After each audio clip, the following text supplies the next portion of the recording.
నేను పెదన్పాడు పిహెచ్సిలో వర్క్ చేస్తున్నాను సిహెచ్ఓగా. యాక్చువల్గా ఒక చిన్న విషయం అండి, నేను ఒక 4 days నుంచి చాలా సిక్ అయిపోయి ఉన్నాను. హాస్పిటల్లో పర్ డే నాకు 12,000 రూపీస్ ఛార్జ్ చేస్తాను. నా శాలరీ వచ్చి 24,000 రూపీస్.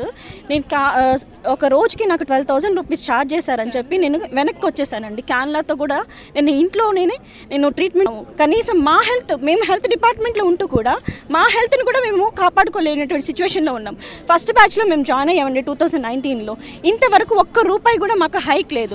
ఎన్హెచ్ఎం కింద 23% ప్రతి ఒక్క క్యాడర్కి హైక్ ఇచ్చారు, మాకు మాత్రమే ఎగ్జంప్షన్ ఇచ్చారు.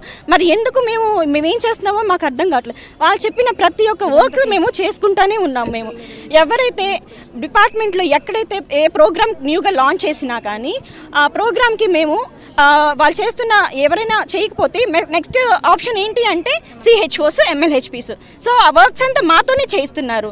అట్లాంటివి చేస్తున్నప్పుడు మాకెందుకండి, మేమేం పాపం చేస్తామని మేము చెప్పిన ప్రతి వర్క్ చేస్తున్నప్పుడు 23% మాకు ఎందుకు ఇంక్రిమెంట్ ఇవ్వలేదని నేను గవర్నమెంట్ని నేను క్వశ్చన్ చేస్తున్నానండి. దయచేసి మాకు ఫినాన్షియల్గా చాలా ఇవ్వండి. ఒకటి చెప్తున్నానండి, కూలీ దగ్గర నుంచి కలెక్టర్ దాకా ఎవరు ఏ వర్క్ చేసినా కానీ ఆ సింగిల్ రూపీ కోసమే. మేమందరం ఈ రోజున ఎండలో పడి మేము ఎందుకు వచ్చాము ఇక్కడికి, అసలు మా ఫ్యామిలీస్ చాలా ఫినాన్షియల్గా చాలా బ్యాక్ గ్రౌండ్ లెవెల్లో ఉండిపోయినాయండి.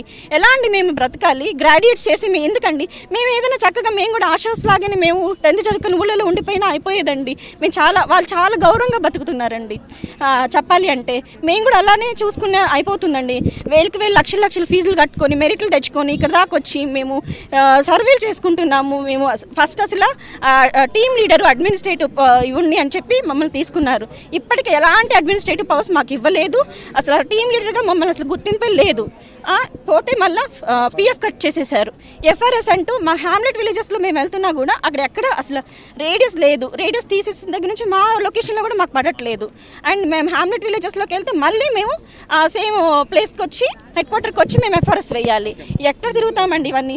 సో మాకు ఫినాన్షియల్గా ఖచ్చితంగా అయితే సపోర్ట్ కావాలి. మేమైతే 10,000 మెంబర్స్ ఏ పని అంటే ఎంత దాకా వెళ్ళడానికైనా మేము వెనకడే ప్రసక్తే లేదండి.